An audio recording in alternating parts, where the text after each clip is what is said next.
Okay, well, good morning. My name is Bud Green. As Mark said, I have the pleasure of having Alexis Denton with me. She is obviously with Perkins Eastman. She's an associate principal, USC graduate, and I think a master's in architecture and gerontology. Right. And also, Heather George. Heather is a Greystone employee, works in the development group. Heather's a civil engineer. She's senior manager there. I don't remember how many years she's been with us, but it's been quite a few. So at any rate, it's great to have them here. We're going to talk about new design concepts and maybe expectations for the future. Heather's going to give us a little background, kind of where things have come from or where we've been, what's happening now. Alexis is going to talk about what Perkins Eastman is doing. And it really has to do with addressing, things that we're dealing with today and trying to position communities and environmental spaces for the future. And I'm going to conclude with really some concepts, notions about future-proofing. And what does that mean as you go down the road developing these spaces, integrating operations and management, et cetera. So we're going to start with Heather. Before we do, though, I wanted to just add, I don't see Justin here. Given the fact that he's going to be starting at Buc-ee's soon, I'm wondering if, in fact, you could maybe trade compensation for beef jerky. And if so, when you start, could you put a good word in for me, please? So with that, I'm going to turn over to Heather, and we're going to be off and running. Oh, and by the way, I'm going to have to stand. My back is a little bit messed up from having to carry Pat back to his room last night. Good morning. You'll hear a very existential question. It's not that deep, I promise. We wanted to talk about where we would be in 20 years. That was the question that was posed to me. Where do you think our physical plants will be in 20 years? What do you think kind of spaces we're going to have? What technology are we going to have? And as I've been working at Greystone, I've noticed every single project is different. All the spaces are different. Some are larger, some are smaller. Libraries are in it, libraries aren't in it. So I wanted to look at it from where were we 20 years ago. So let's see 20 years ago how we compare to today. And I knew it was going to be a big change, and I wasn't disappointed. And Justin and Andrew talked about all the history that we've had in the past 20 years, but the largest change that we've had is because of expectations of residents and staff. And one thing I did notice is that there was never an overnight change. Everything was gradual. But you'll see here that it's pretty dramatic. On your left picture, you have a picture of the Blakeford in Nashville, Tennessee from the early 90s, or late 90s when it opened. You'll see a very flowery texture, very traditional texture, very elegant. And on the right, you have your Stevenson Oaks. This is opening in 2022, an MRC community, and it's much more modern, still grandeur in both areas. In the left picture, you usually have a grand staircase, or you have your commons stuck behind. On these, you have your commons enveloping your entryways. So when they walk in, you see activity, you see cafes, you see dining, you see mail rooms, you see people hustling and bustling, and it creates openness and community. And so that's what we're seeing more often. We're also seeing lots of fireplaces in these entries now instead of grand stairways. One thing to note, these are the same interior designers 20 years apart. So you got IDA on the left, and you got Studio 1-to-1, so it's the same principal designers, and I found that very interesting. Next, these are bars that we're putting into almost every single community that we're doing. Whether they serve alcohol or not, they can serve different functions. You've got your cafe during the day, you've got your espresso bar, you've got a smoothie bar. And these become the hubs of the buildings. And they don't have another picture because there were none. You had liquor lockers, where people would lock up their alcohol to be served at dinner. And now people are partying in their rooms, bringing it down, having it served, and then bringing it back up to party another day. These cafes, and this is a bar in specific in Rockwood, Spokane, Washington, phase 2 that they're currently building to be open next year, has an excellent exterior passway. So they have exterior games, and you have the community around you. So you have your multi-purpose room right to the right. You have your dining room right over. You've got a game room right behind it with a pass-through for alcohol.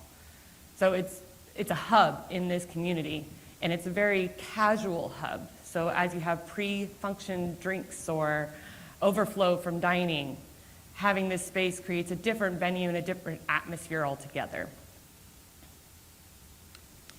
What you see on the left are country stores. More and more, we're seeing people move to the hospitality, more grab-and-go option, lockable lockers that you would see in a hotel near the concierge. This picture is from Riverwoods Durham, newly completed. What's excellent about this is at night they can lock everything down. It's cool, it's warm.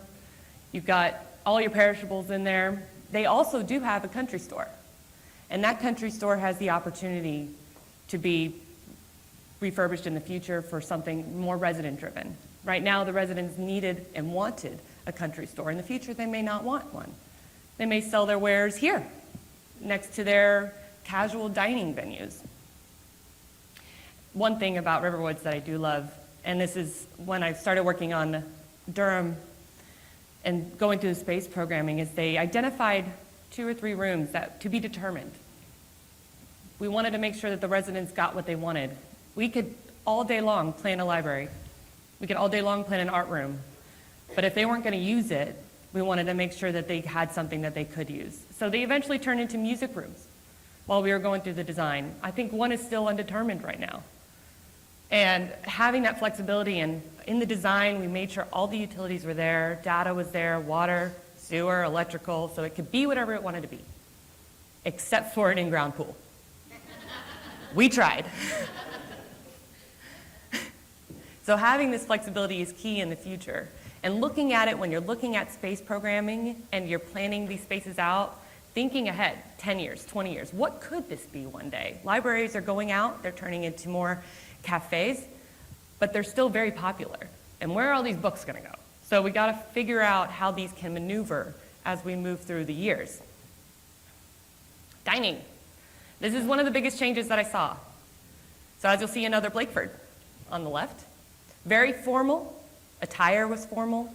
Men wore suits and ties, women wore dresses. On the right you have Riverwoods Durham, again, newly completed. This is their casual dining venue. And around the corner you had your grab and go, and you have different furnishings throughout it, different tables, different groupings. And with the expectation through the generations, everything has changed. 20 years ago, a large formal dining room was preferred. Today, flexibility, we said it multiple times this week, choice, and that has led to more venues, greater sizes, different ambiances, and with that, dining has increased 100% in size in just the independent and living alone. So that was all pre-COVID. The venues, the ambiance. We were bringing in restaurant consultants to help create brands, to help create the flow of how these venues were going to work, even attire for the wait staff. And that was all pre-COVID. The one thing that I did notice has never changed is the parking garage. Size is still there, demand is still there, but the cost went up. 20 years ago, 25 bucks a square foot. Today, 150, sometimes 200 bucks a square foot, depending on what you're drilling into. And so the question comes, okay, well, what happens when rideshare becomes more popular? What happens when people stop driving cars, sell their cars and just Uber everywhere? And I don't think that's going to happen anytime soon, but it's going to happen. And then you've got this big, expensive hole in the ground. What do you do? Well, now you have an opportunity.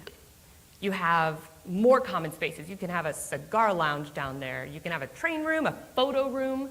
Libraries can go down there. More storage than what we provide. In my community right now, in my apartment complex, we have 3 options, a 5x20, a 5x10, and a 5x5. And you pay and you choose which one you want. But having that choice there was huge. So in the future, that's a perfect place to put it. Not only storage for your residents, but for your community, because I know we always need more storage. I also heard an interesting one where they create private offices to be rented out by the public. That was interesting. And revenue producing. So I'm going to give this to Alexis next.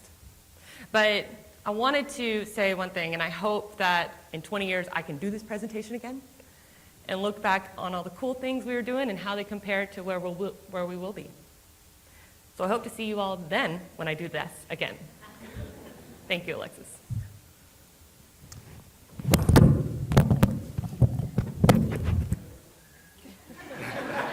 Everything okay back there? It wasn't me. It would be you. So let's move from where we are now to where we think we're going to be in the future. And this is all guesswork, but it's somewhat informed guesswork. So a couple of years ago, we embarked on what we called the Clean Slate Project. And we interviewed people within the industry, people outside of the industry, and the goal was to identify the macro shocks that we think were coming and determine how those would affect us and affect design in the future. We were not, unfortunately, smart enough to put pandemics up there, but we've since added that for obvious reasons. But aside from pandemics, there were some key disruptors that we identified, and some of these have been talked about already, but I'm going to go through them again. One is unexpected competition, so new entrants into the market. We've seen that slow down a little bit in the last 18 months for obvious reasons, but we think that will come roaring back in the next few years. A changing market and longevity. We heard about the changing consumer yesterday from John. And we expect, this third act, this new way of retiring to really disrupt how our seniors are living. Convergence. Senior living is not just about senior living anymore. It's about learning from market rate housing, learning from the hotel industry, learning from the education industry, and healthcare. We're bringing all this knowledge from other market sectors into senior living. We're not living in a bubble anymore. Changes in costs and reimbursements, that's obvious. Climate change and how that affects our building's resilience, not to get political at all. Aging community, we've talked a lot about already, and tech advancements. And those last two are the ones that have really accelerated in the last 18 months. So we thought that these shocks would happen in 2030, 2040, but they're not. They're happening right now. So out of those macro shocks come opportunities, we think, or themes of innovation. And these affect design trends. I'm going to speak to just a few of these today. There's a much larger report behind this, which I'm happy to share.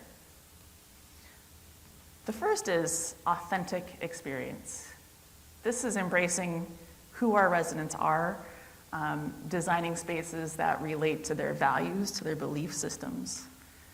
We want to give people the opportunity to be spontaneous and unique. So I've been designing environments for seniors for the last 20 years, and I'm embarrassed to say that I've designed a lot of bistros and cafes that were about 50% there. They were really just smaller dining rooms with similar food. They kind of looked and felt like a bistro or a cafe, but they were missing that authentic feel. They were missing a few key things. One is a branded experience. So we now recognize that designing the culinary experience, these environments, it's not just about the architecture. It's not just about the four walls and the floor and the ceiling. It's about the finishes, the cutlery, the types of clothing employees are wearing. It's about experience design. It's more than architecture. It's telegraphing how people move through space. It's being a little bit like how Disney telegraphs how you move through Disneyland and how you never see how it's actually working. It's also about how food is different from your main dining room. Now it's moving from just standard dining fare that's kind of not regional based to more sustainable and local and craft based fare. It's casual, it's experience driven, it's all day. It's about that choice and flexibility, those two key themes that we've heard about so often in the last 24 hours. And that experience design also translates into our healthcare environments. So we want to create a radical normalcy, it's a hard word, for our residents in memory care and skilled nursing. So we want to learn from Northern Europe and Hogeway in particular. That's a memory care village. And what they've done is they've mimicked how people live in a normal environment. It's not just residents living in their household with their 12 to 18 or 20 residents. It's about living in a neighborhood and a town. So we're going to plan our communities a little bit differently so that people interact much like they did when they lived in the community. And sometimes that's not always done with just the architecture. I have one client who's has a fairly small memory care in an urban environment, and they've engaged a tech startup and an exhibit designer to create experience stations that are a mix of virtual reality, augmented reality, physical things, so tactile things, and then they're piping in smells and sound and wind to create experiences. So people can kind of choose their experience for that day. I want to drive through the Grand Canyon. Well, put on your goggles and interact with the person next to you who also has their goggles on. Feel the wind, smell the breeze. So there's ways to do this that aren't just architecture. This has been a trend forever, and it will continue to be a trend. But it's a little bit different. It's moving beyond the wellness center, which is just a fitness center, and maybe a spa, if you're real fancy, into centers for healthy living. And those can be a separate building, they can be a wing, they could be a program. But again, it's about branding that wellness program or environment as a center for healthy living. And what those will include is, yes, your fitness, yes, your spa, but also preventative healthcare, treatment, education, and social spaces. It's really anything that applies to wellness. And you may already have those spaces in your communities, but they're not branded as centers for healthy living. So, with that experience design, with looking at the finishes, the signage, how people are moving, those can be branded as a center for healthy living. Resilience. So we think that now is the time to do resilience planning. And that's a word that's really entered into our lexicon in the last 18 months. For me, it became really, really part of how I work about a year ago. I live on the West Coast, and last summer, in the third week of a smoke event from a wildfire hundreds of miles away, we had a heat wave. We lost power for 3 days.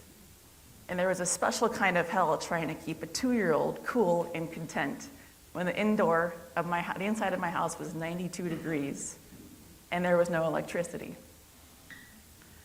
So that was my aha moment, because my clients were dealing with the same thing. So I started doing research on my house and what I could do. And there were some pretty simple things that I could do to make my house more livable during a natural disaster, during just chronic events like heat waves. And those things actually made operating my house less expensive in the long term, made us more comfortable. And it was pretty simple things. I added solar, I added a backup battery, I added a heat pump that pulls in no outside air, that heats and cools. So I haven't paid any utilities since. And now I'm not worried about this upcoming fire season. Well, I'm kind of worried, but I know I can keep my family comfortable. So we think that resilience planning for both new and existing communities is something that will become more and more prevalent as we have more Texas freezes and West Coast fires and hurricanes in the south and whatever the Northeast gets up there, other stuff. I don't know. Nor'easters, there you go. So every 2 years, we do a survey of our not-for-profit clients. And this year was interesting in what we heard from people. We heard that the core tenet of senior living, the reason people live there, is stronger than ever. And that reason is the connection, the social connection, the opportunity to live a life of engagement. That is strong, and that is the message that we need to tell people, and that we need the environments to help bolster that message. So what does that mean? Well, first it means from the grand scale, connecting to the greater community.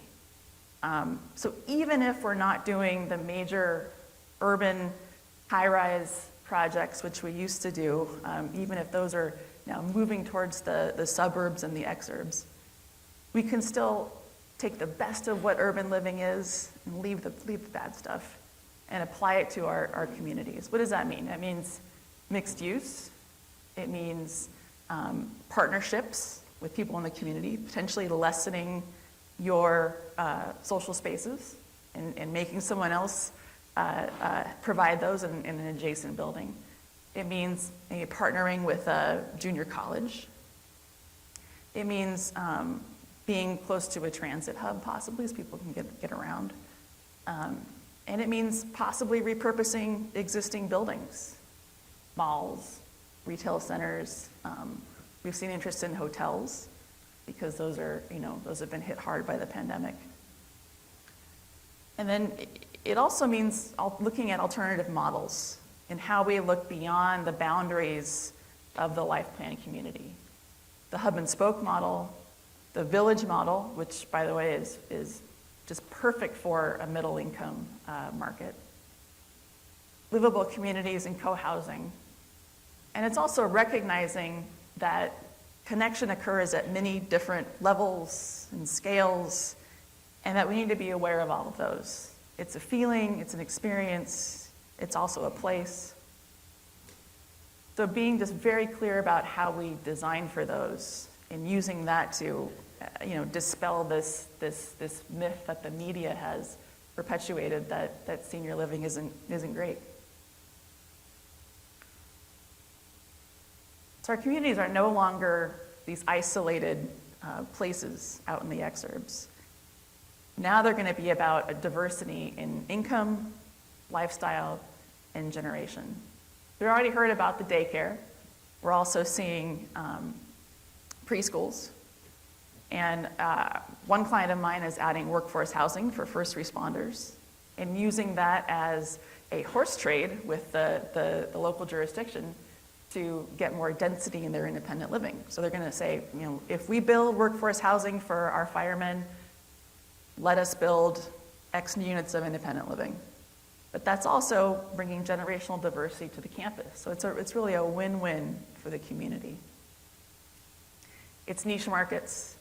Up in Seattle, we recently worked on a community predominantly for their Asian population. It's customizable lifestyle homes for our higher-end clients. So it's more than just being able to customize your house, your villa, with finishes, but also the whole feel of it, the architecture, going from, it could be a loft, it could be traditional, it could be contemporary, it could be whatever the heck you want. Again, it's that choice and flexibility, those two key themes that we keep hearing about. So this notion of living small, I know I certainly changed my life and lived a lot smaller and was actually quite happy with it. So the greenhouse model, they recently came out with some research that looked at how their environments fared during the pandemic. And they had significantly less disease transmission and death and much higher quality of life for their residents and staff and much less turnover. So what can we learn from that? That notion of living small, living within a pod, will that be applied to assisted living and even independent living? Will we go from those centralized commons to more decentralized commons? Will we look at our large apartment buildings as multiple pods, some with their own living rooms on each floor, with their own entries and exits? Will that give residents just a different sense of scale of belonging? I belong to the pod on my floor, I belong to this community, and in the event of another pandemic, a natural disaster, I am podding with my buddies on this floor. And the notion of tailored lifestyle, and this again goes with the concept of choice and flexibility. So Heather mentioned that our apartments have gotten bigger, but we now see those as moving towards hyper-flexible spaces. So can we have a one-bedroom that's maybe not so big, but is totally flexible? So the resident, if they like exercise and yoga, they can have one layout. If they're a TV watcher, they can have another one. And if they're an artist and hobbyist, they can have a separate layout. All within the same box, the same footprint. And then finally, I want to live kind of going back to that what I mentioned about the greenhouse faring much better than the more institutional models of skilled nursing. Yes, we know that skilled nursing will decrease. It might even go away in some areas. But whatever we have left better be damn good. It better be person-centered. It better be residential in nature. It better be small. It better feel a heck of a lot better than a 2-bedroom with a shared bathroom. It's safer, it's happier, it's better for staff, it's better all the way around. So we hope that these types of developments and modifications to existing can help to dispel those negative myths that the media perpetuated about what we do. Bud? Thank you. All right, so how many of y'all have really heard about the notion of future-proofing? And it's not just necessarily in senior living. It could be pretty much in any business endeavor. Anybody? No? Okay. Well, it comes out of some architectural stuff back in the day, but it's really kind of being deployed to be adaptable, and you've been able to maneuver around in different environments. But future-proofing is actually a process of anticipating the future and developing methods of minimizing the effects of shocks and stresses of future events. I mean, it's simply what that is. So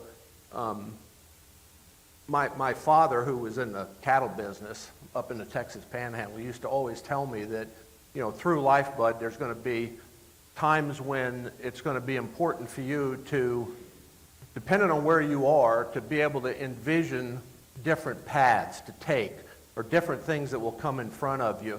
So you'll be prepared to analyze that, maybe you already thought about it, to make a quick change. That's a sort of a notion of future-proofing.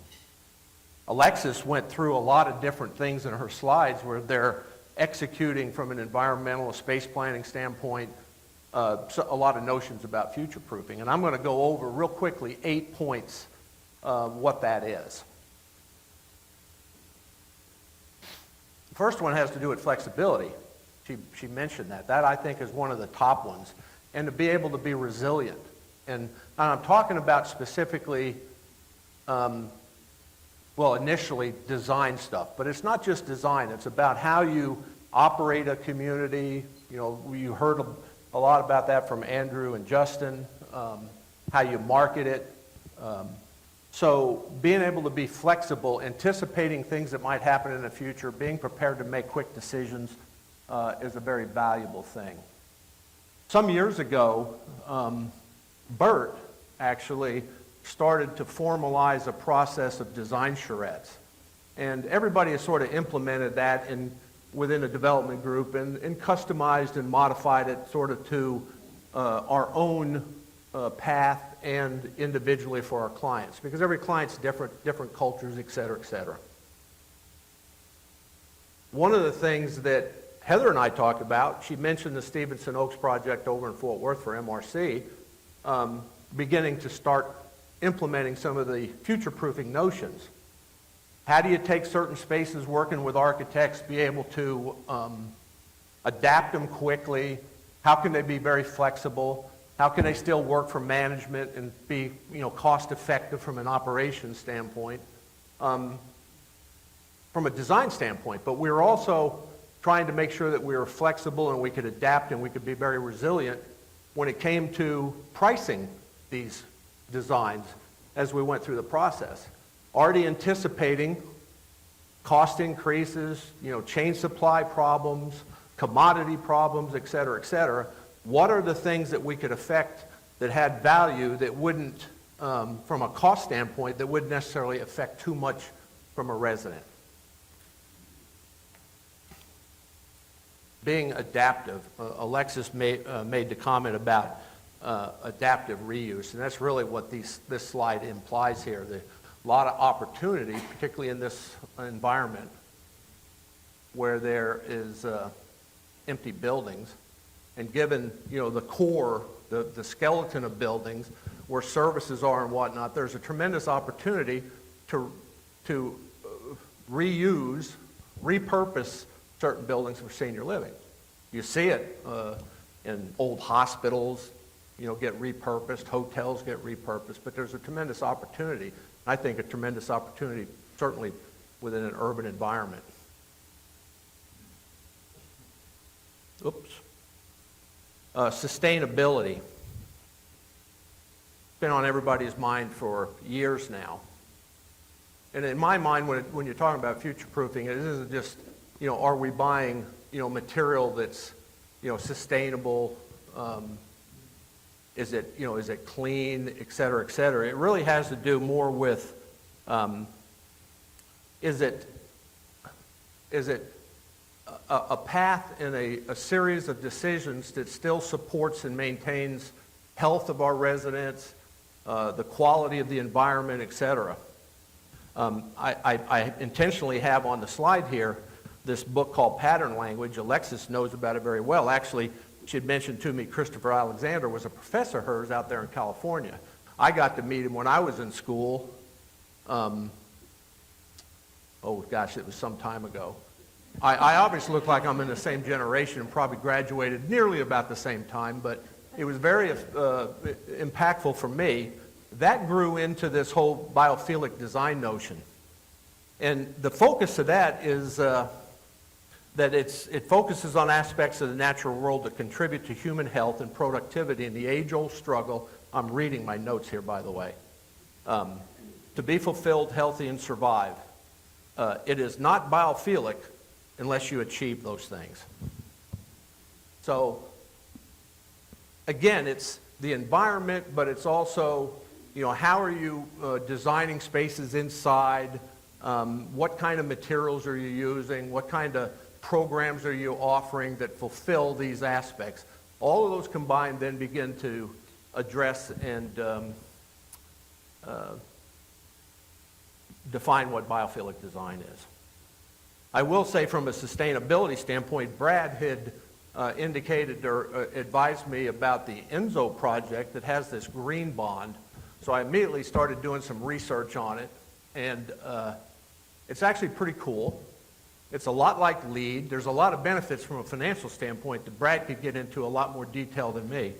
But it addresses a lot of things that you'd see in LEED. It has to be third-party confirmed, but it's very achievable in many cases.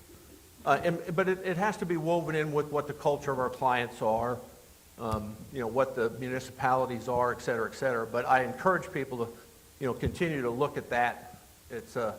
I think it's a good path.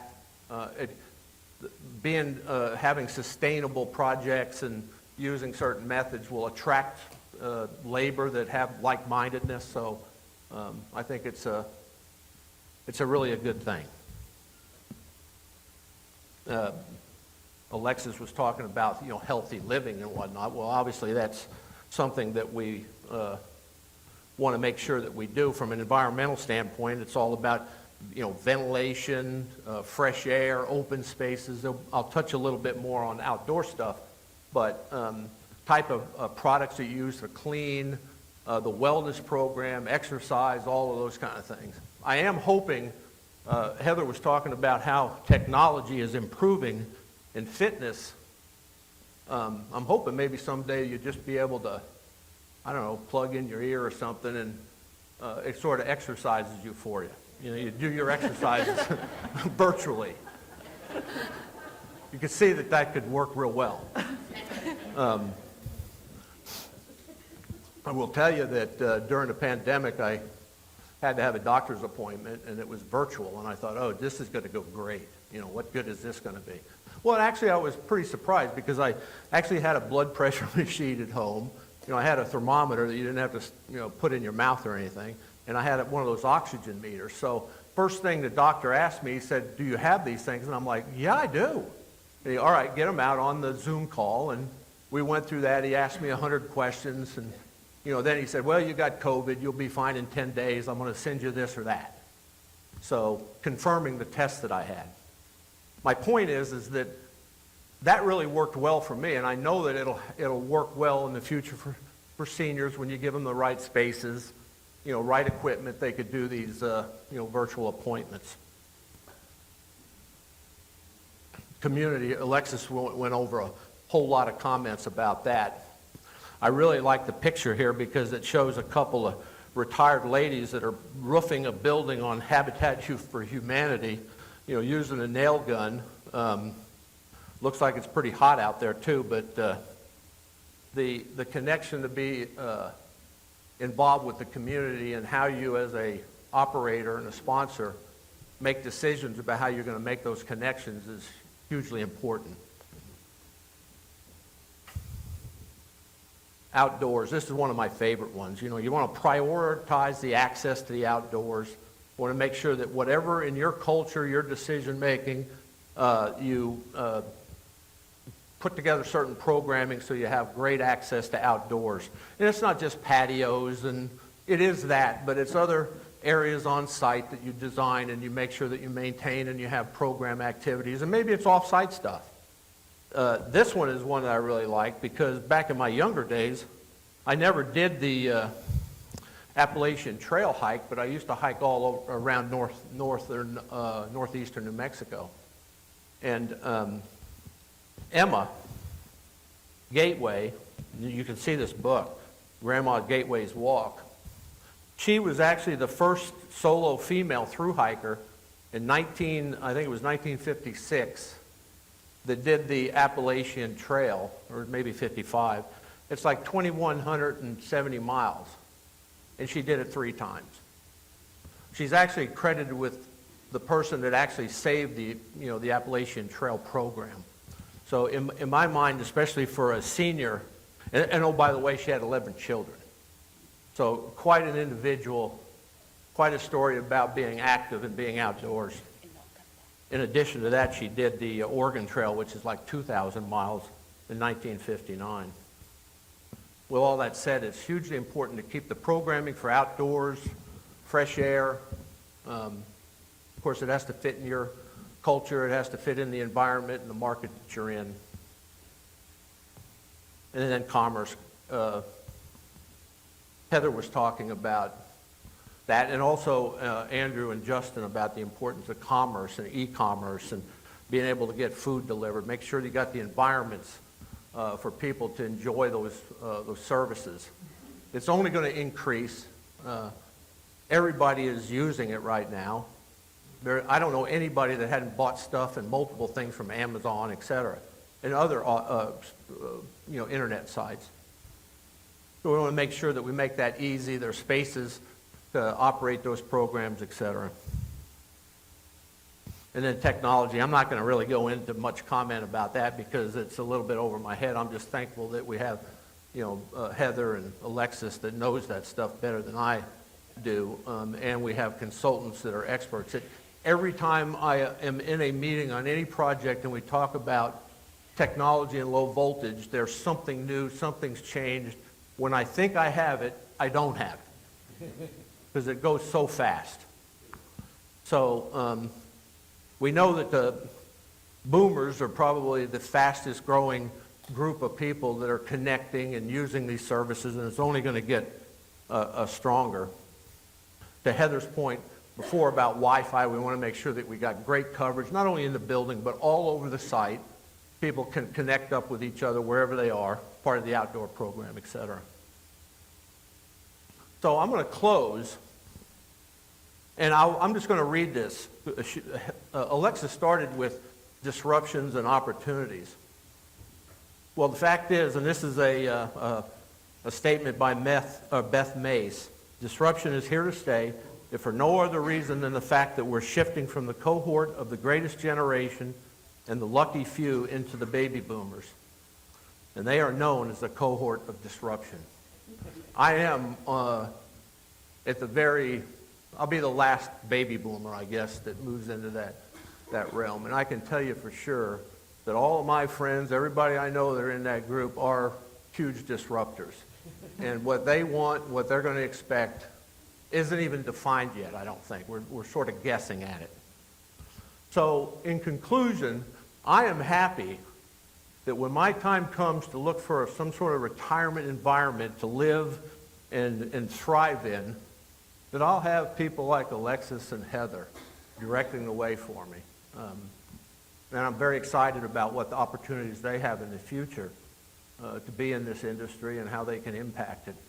So with that, as we work together on any other future projects, we're going to make a huge emphasis on taking the time, slowing down a little bit, and start predicting what the future might be and how you can be flexible, how you can adapt, how you can differentiate yourself from others to be very successful. It'll be part of the overall design process and include development, clients, marketing, management, anybody else that's a stakeholder and a valuable person in the endeavor of delivering these environments.